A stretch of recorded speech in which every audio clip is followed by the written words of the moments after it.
ayon sa mga kwento ay isang sapa kung saan napalilibutan ng mga bulubunduking lugar.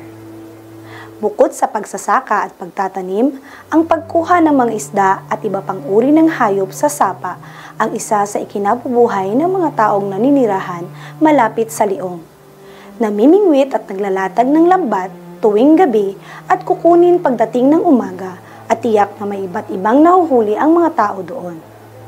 Nakakakuha sila ng mga maliliit na isda, alimango, hipon, kuhol, suso at iba pa. Sa kabila ng masaganang pagsasaka at mga nahuhuling mga hayop sa sapa, ay ang mga kwentong kababalaghan na nagpasalin-salin sa mga ilang tao na nakatira malapit dito. Ayon sa mga matatanda, ito raw ay portal o daanan patungo sa ibang mundo.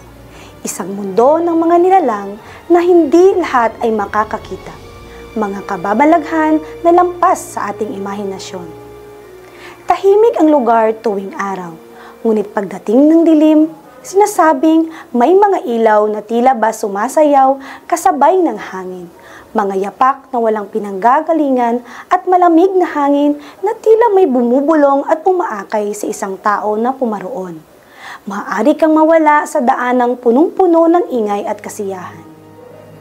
May ibang hindi sinasadyang makarating doon ay nagkakasakit at mayroon ding hindi na nakakabalik.